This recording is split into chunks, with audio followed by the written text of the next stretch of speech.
Graça e paz, povo abençoado. Melhor noite, melhor dia, melhor tarde. Não sei qual o momento que você vai assistir esse vídeo, né? Mas o título desse vídeo é Ensinando Conjugação Verbal aos Líderes Religiosos. Isso mesmo, por que eu resolvi fazer esse vídeo? Bem, meus queridos, nós aprendemos, né, dentro do sistema religioso a ler a Bíblia como se fosse um livro que acabou de ser escrito. Não respeitamos conjugação verbal, não respeitamos o tempo da escrita, não respeitamos para quem foi escrito, não respeitamos por que foi escrito, não respeitamos pontuação, não respeitamos nada, né? Nós lemos este livro como se ele foi escrito ontem. Então, meus queridos, eu vou trazer aqui alguns pontos e vamos analisar bem os escritos, né? E ver se na conjugação verbal nós podemos aplicar essas leituras para os nossos dias, né? São textos bem conhecidos entre nós, né? Que ministramos aí o Evangelho do Cristo ressuscitado, mas eu acredito que isso vai servir de material para você que está começando a conhecer o Evangelho do Cristo ressuscitado. Bem, meus queridos, eu quero começar aqui com Lucas, né? Dr. Lucas escrevendo aí, né, esse livro histórico, Lucas capítulo 9, versículo 27. Vamos analisar bem aí essa passagem aí. São muitos pontos aqui, eu não sei se eu vou conseguir fazer todos para que o vídeo não fique muito longo, mas olha aí. Lucas capítulo 9, versículo 27. Com certeza vos asseguro. Bem, meus queridos, vamos começar por aqui. Quando Lucas escreve isso, é uma narrativa, né? Lucas, ele colheu informações. Lucas, ele colheu informações de alguém que ouviu as palavras de Jesus. Ou seja, Jesus não estava falando ao vento. Jesus estava falando com alguém e Lucas registrou. Então, quando você encontra passagens bíblicas como essa, porque Jesus ele não estava sozinho, certo? Jesus estava com alguém. Então, quando você vê uma escrita assim, com certeza vos asseguro. Esse vos aí se aplica a quem, meus queridos? Esse vos se aplica a nós que estamos quase 2000 anos depois dessa escrita, ou vos aos que estava participando da conversa com Jesus? Porque Jesus esteve neste mundo, sim ou não? Jesus, o Messias, Jesus estava conversando com alguém nessa narrativa aqui. Com quem que Jesus estava falando?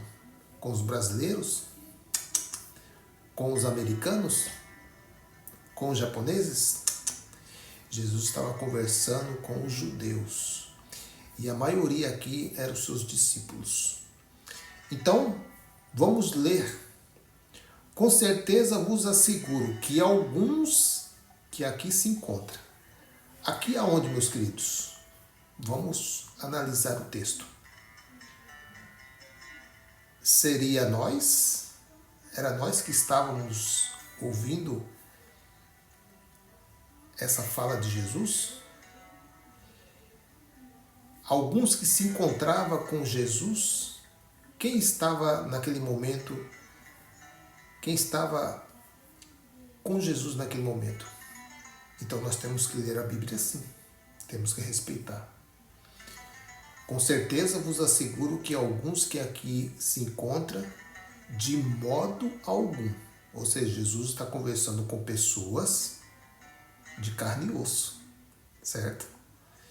E ele está dizendo para aqueles ouvintes, olha, eu asseguro vocês que alguns que aqui se encontram, de modo algum passarão pela morte, antes de verem o reino de Deus. Ou seja, Jesus está falando com os discípulos, eu acredito que todos os discípulos estavam ali, porque foi se você voltar o texto aí, do capítulo você vê que a maioria das vezes os discípulos estavam sempre com Jesus. Jesus estava com multidões, mas esses assuntos, esses assuntos mais profundos eram no particular, né? Era no particular. Então, os discípulos estavam ali e ele disse, olha, alguns que aqui estão comigo, naquela época, quando Jesus estava vivo, em carne e osso, conversando com alguém, ele disse, alguns que estão aqui comigo não passarão pela morte. Olha aí, meus queridos, não passarão pela morte até que antes de verem o reino de Deus. E não é somente essa passagem de Lucas que nós vemos aí um atropelo da conjugação verbal pelo sistema religioso. Não, eles são expert nisso. E eles precisam fazer isso. Porque através desses erros, através dessa manipulação, que eles conseguem manter as pessoas presas dentro dessas gaiolas. Mas vamos ver aqui outro ponto aqui, meus queridos. Vamos ver aqui Mateus, né? Livro de Mateus, capítulo 24, versículo 44. Portanto, ficai igualmente vós, olha aí, meu querido, olha a conjugação, vós quem? Jesus está conversando com quem? Mais uma vez, essa pergunta, né? Porque nós temos que fazer essa pergunta ao texto. Vós quem? Se Jesus está conversando com pessoas, orientando aquelas pessoas acerca de um acontecimento que não estava muito longe, e ele está passando essa palavra, essa comunicação àquelas pessoas, sendo que elas não iriam passar por aquilo, era nós do século XXI, tem alguma coisa errada aí. Sim ou não? Tem alguma coisa errada. Ou Jesus mentiu para eles, ou nós fomos pegos de surpresa, porque nós nem estávamos lá nessa conversação, né? Mas os textos bíblicos, principalmente os textos escatológicos, não apontam para os dias de hoje. O seu pastor, o seu líder, o seu professor de escola dominical vai bater o martelo e dizer que tem que trazer para os dias de hoje. Futurismo. Então, Mateus, capítulo 24, versículo 44. Portanto, ficai igualmente vós alertas, pois o Filho do Homem virá no momento em que menos esperais. Jesus está falando com aqueles homens, dizendo, orientando eles, alertando eles, né, para eles ficarem alertas. Agora, uma pergunta que eu faço. Para que Jesus iria dirigir essa palavra àqueles homens se não fosse com eles? Ou se eles não passariam por tudo isso? Qual o motivo de Jesus falar com eles? Jesus falhou? Jesus, ele mentiu para eles? Claro que não.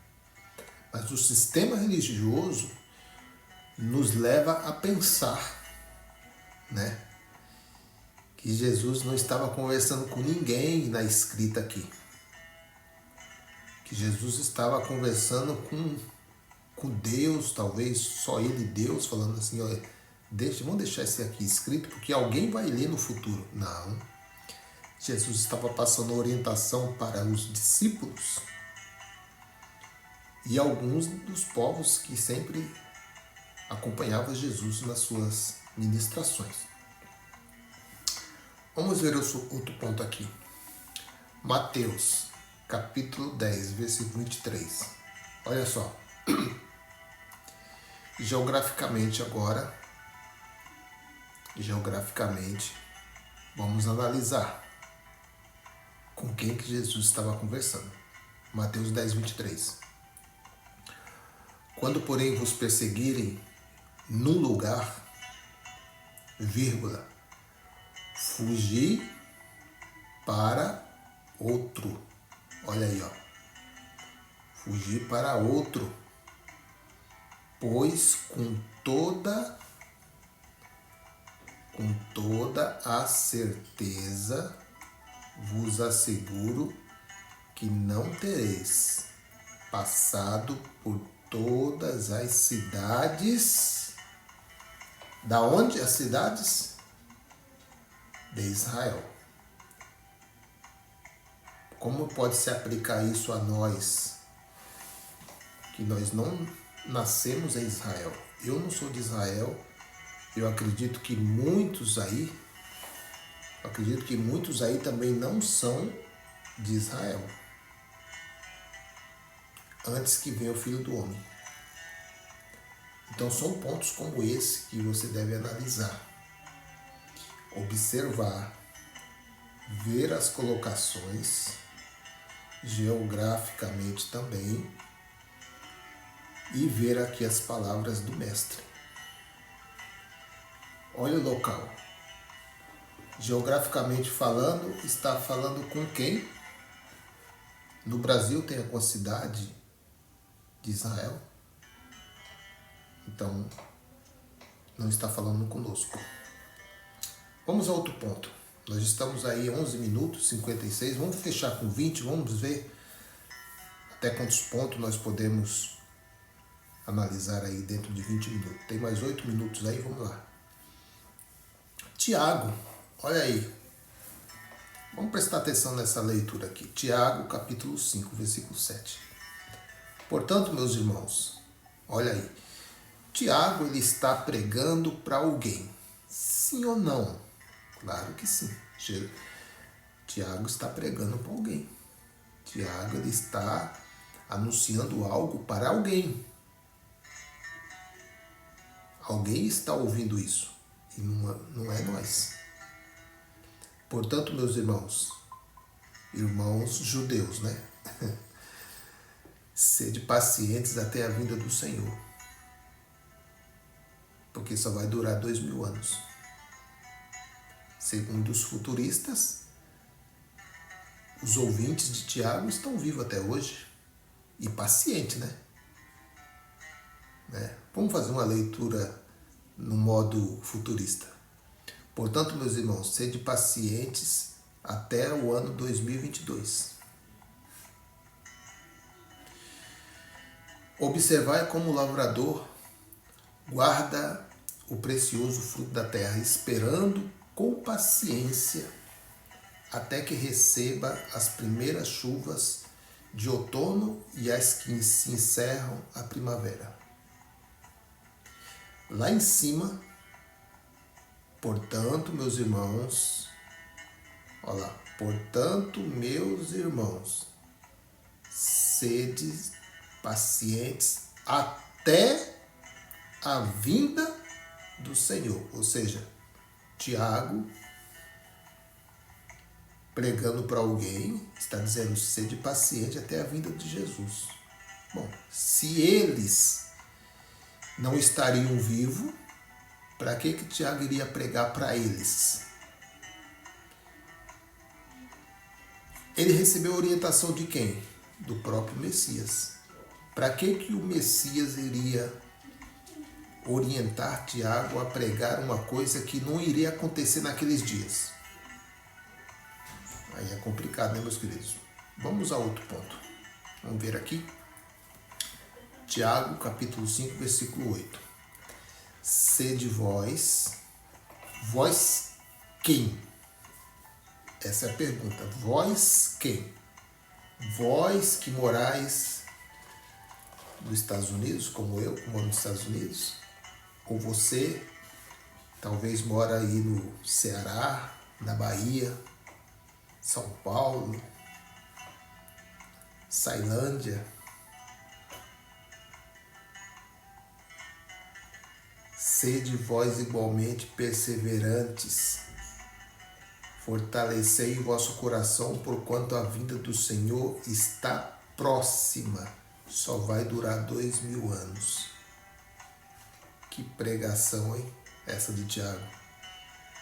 Tiago errou na pregação? Ou é os líderes religiosos que não sabem ler a Bíblia e não sabem respeitar o tempo da escrita nem a conjugação verbal? Eu acredito que é porque eles não sabem ler a Bíblia, não sabem conjugar verbo e não respeitam o tempo da escrita.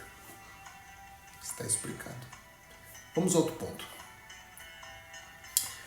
1 de Timóteo, capítulo 6, versículo 14.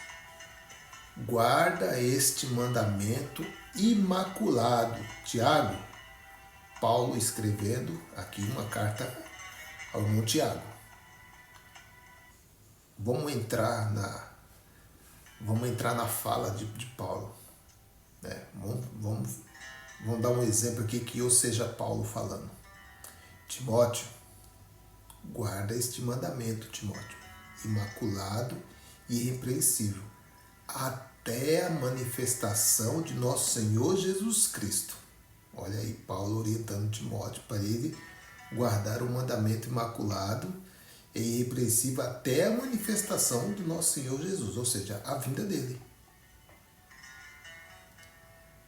A pergunta que eu faço aos líderes religiosos: cadê Timóteo? Cadê Timóteo? Onde ele está guardando os mandamentos imaculados? Futurista, você tem muito que aprender. Você precisa ler mais a Bíblia com atenção, respeitar as conjugações verbais. Ok? Vamos ao outro ponto. Falta 3 minutos aí para nós terminarmos. 1 de Coríntios, capítulo 15. 1 de Coríntios 15, capítulo 51. Eis que eu quem? O apóstolo Paulo. Em vida. Ele está escrevendo aqui em vida ainda. Ok? Eis que eu vos declaro um mistério. Nem todos adormeceremos. Esse todos aqui, meu querido, quando alguém escreve isso em uma carta, ele está se referindo a quem? Vamos analisar o tempo da escrita? Nem todos adormeceremos, mas certamente todos quem? Seremos transformados. Versículo 52. No momento, no abrir e fechar de olhos, ao som da última trombeta, portanto a trombeta soará, os mortos ressuscitarão incorruptíveis e nós. Esse nós aqui, meu querido, se aplica a quem? Eu e você? Paulo está escrevendo uma carta aos irmãos de Corinto. Quando ele usa essa expressão nós, ele está dizendo ele, o apóstolo Paulo e os irmãos de Corinto. Certo, pastor? Certo, professor de escola bíblica dominical? Certo, teólogo? Tá certo? Estuda, mas não sabe conjugar verbo. Não adianta. Agora o último ponto aqui, nós vamos encerrar e depois eu faço um outro vídeo continuando com esses pontos aqui, ok? Último ponto aqui para fechar. 1 Tessalonicenses, capítulo 4, versículo 15. O apóstolo Paulo escrevendo uma carta. Paulo está escrevendo uma carta. A quem? A Tessalonicenses. Ok? 4,15. Afirmamos, olha aqui, ó, ele está afirmando, viu? A todos vós. Vós quem? Vós, os Tessalonicenses. pela palavra do Senhor que nós, agora ele se inclui. O apóstolo Paulo já não é mais somente os Tessalonicenses. Quando ele usa essa expressão aqui, nós, é os Tessalonicenses que está recebendo a carta e ele se inclui na escrita. Os que estivermos vivos. Quem estava vivo naquela época? Eu não havia nascido ainda. Eu nem havia nascido ainda. Eu vim, quase 2000 anos depois dessa escrita aqui. Nós, os que estivermos vivos, quando se der o retorno do Senhor, certamente não precederemos os que dormem nele. Então, meus queridos, uma aula aí de conjugação verbal aos líderes religiosos que manipulam a mente das pessoas, querendo futurar as escritas, querendo negar a veracidade dos textos, querendo dizer que Jesus não estava conversando com ninguém e que ele estava falando com o público futuro. A conta não fecha. Então, meus queridos, depois nós vamos no próximo vídeo, nós vamos continuar com esses pontos aí. E fica aqui um recado, né, aos inscritos. Se você quiser algum vídeo sobre algum outro ponto, pode deixar nos comentários aí. Amém? Se você não é inscrito ainda no canal, faça sua inscrição. Não vai te custar nada. E você fazendo isso, você ajuda o canal a se fortalecer. E acione o sininho aí em todos, né? Em todos, para que quando saia um vídeo como este, você vai ser notificado pelo YouTube. Obrigado a todos, graça e paz.